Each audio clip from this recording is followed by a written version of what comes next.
So as many people will know, the investigation into the crimes committed by the former neonatal nurse Lucy Letby are far from over. In this video, I'll be taking you through an article which has been released earlier today concerning one of those new potential cases. I'll also be sharing some of my own thoughts at the end. Did Lucy Letby try to kill this newborn baby too? Mother fears nurse attacked her son just hours after she was caught red-handed trying to murder another premature baby girl. A mother today spoke of her shock that killer nurse Lucy Letby was allowed to look after her newborn son just hours after being caught red-handed trying to murder another premature baby girl. The baby boy was born at around 7:20 p.m. on February 17, 2016, just over 15 hours after the nurse had tried to murder a baby girl known as Baby K at around 3:50 a.m. the same day. Earlier this week, Letby, 34, was convicted of attempting to kill Baby K following a retrial at Manchester Crown Court. She is already serving 14 whole life terms for the murder of 7 babies and the attempted murder of 6 more. She is due to be sentenced for the attempted murder of Baby K tomorrow. The retrial heard senior paediatrician Dr. Ravi Jairam discovered Letby alone with Baby K doing nothing as she collapsed, moments after the killer nurse had dislodged her breathing tube. Now the boy's parents, who the newspaper has agreed not to name, fear Letby also tried to kill their son during his 5-week stay at the Countess of Chester Hospital. Police are investigating his case, and an expert doctor who analysed his medical notes found he suffered inexplicable vomiting episodes while she was caring for him. They suspect she overfed him with milk and injected air into his nasogastric tube to sabotage his care. Referring to the moment Dr. Jairam caught Letby virtually red-handed trying to kill Baby K, the mother said, quote, "I feel so angry that she wasn't suspended at that point. Dr. Jairam physically saw her try to murder a baby, and then they let her look after my son, a 31-week gestation baby, and other babies unsupervised straight after. I can't describe how it makes me feel. I still can't believe it. It's terrible."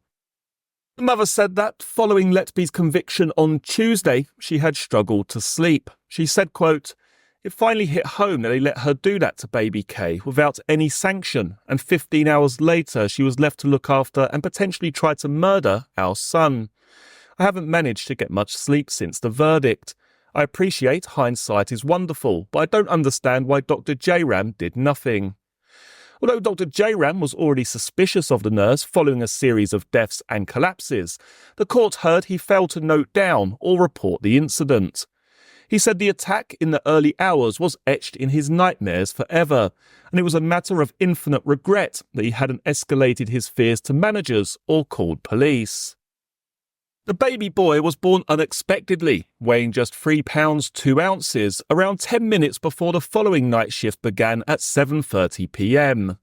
Letby, who was working her 3rd night shift in a row, was immediately allocated him to care for, after he was placed on a ventilator to help him breathe and admitted into the neonatal unit's intensive care nursery. The boy's parents said Letby immediately took a shine to their son. His mother, herself a trainee nurse, had suffered from the pregnancy complication preeclampsia and was so poorly after the emergency caesarean delivery that she couldn't visit her son for 48 hours. However, her engineer husband regularly went to see him, and over the first few days, Letby was always on hand looking after him and offering the new parents support. Then on February 27th, when the boy was 10 days old and no longer on the ventilator, he vomited several times and was found with blood in his nappy. His abdomen was swollen and air was also seen in his intestines on an X-ray. Doctors performed tests but could find no reason for the blood. Letby was his designated nurse that day. One expert who has reviewed the nursing notes which were written by Letby said the vomiting episodes were striking and there was a compelling reason to believe milk and air had been forced down the tube in his nose being used to feed him in an attempt to cause him harm. He was taken off milk for 7 days and treated for a bowel condition common in premature babies, but recovered quickly without any further symptoms. On another occasion, around 6 days later, his parents recall Letby being furious when she came into work and another nurse had been allocated to care for their son. She asked to swap with her colleague 4 or 5 times, but the nurse refused, a move the couple now believe likely saved his life. Letby also removed their son's breathing tube, even though he required 24-hour oxygen, to take a photograph of him, and asked his mother to be her friend on Facebook.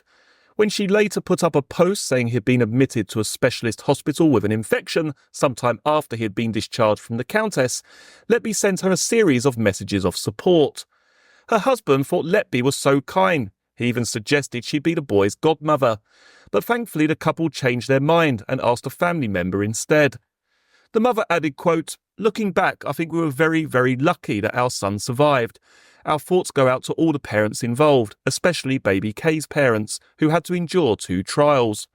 We believe that every child who came to harm at the hands of Letby should have their case heard and prosecuted, even though she is serving a whole life sentence and won't get any more prison time. All parents need to have closure on this awful series of events and failures. There are so many unanswered questions as to how this was allowed to happen, not only to our son, but to so many others."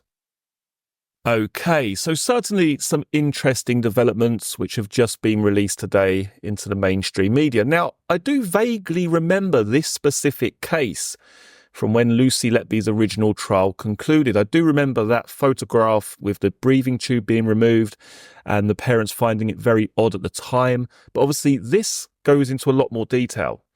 And you do see some patterns here emerging regarding Lucy Letby's previous convictions and what she's been accused of in the past. You know, this force feeding of milk, blood found in the nappy, etc., etc. It does feel like it has the hallmarks of previous cases that we have seen associated with Lucy Letby. Now, it's always been my own personal belief, and again, this is just my own personal opinion here, that child A from the original trial was not Lucy Letby's first victim. And the reason that I say that is because Lucy Letby was not due to be working that day when child A died. She was called into work. And when this attack happened, there were quite a number of other individuals present in the room at that time. Now, I believe Lucy Letby's methods change, as we do see throughout the original trial. She does change her methods of attack. But I believe her method of injecting air or using the lines with these children, this actually started after she passed that exam. She passed an exam about 8 days before the attack on child A. Now, passing this exam allowed her access to the central lines of these children. It allowed her to care for the sickest babies on a more frequent basis. And I believe that this was a change in Lucy Letby's attack method, because I can't see for one moment someone who is doing this for the very first time coming in to a shift where they're not actually expected to be working, they're not expecting to go into work that day. They come into work and within sort of half an hour of being there, they're attacking this child. And they're not in full view of their colleagues, but there are other colleagues present in that room at the time. I just don't see someone doing something like that for the first time in front of other people. Now, I keep going to say that she attacked child A in full view of her colleagues, but she didn't, did she? Because one of her colleagues was distracted using the computer and her colleagues were busy with other children. So she wasn't in full view of her colleagues when she attacked child A because they were distracted doing other stuff. They didn't have their attention on Lucy Letby at that period in time. Now, Lucy Letby, in my opinion, she was an opportunist for quite a few of those cases during her original trial. She wasn't completely unhinged and just attacking people here, there and everywhere. It didn't quite work like that. She was able to try and cover her tracks. And like I say, she was quite selective on many occasions when attacking these children.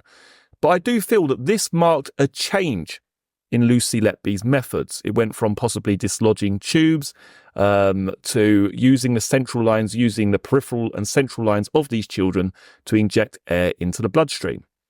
Now, many people say, just before we close this video, many people say, or I've seen quite a lot of discussion online, that air embolus is just a theory. There's no evidence here that Lucy Letby did this. Well, Lucy Letby was quite interested, or at least had quite a lot of knowledge about air embolus and the dangers associated with injecting air into a patient's line. You can see here, which I touched upon just earlier, that Lucy Letby passed an exam on the dangers of air embolus and the dangers of injecting air into a patient's line just 8 days before child A was attacked. My question is, was that a change in Lucy Letby's attack methods? Was that where she changed her method of attack with child A? Not her first victim, but when it marked an actual change in the attack method. Anyway, let me know some of your own thoughts down in the comment section below. Many thanks for joining me for this video. I look forward to seeing you all again for the next one. Take care. Cheers.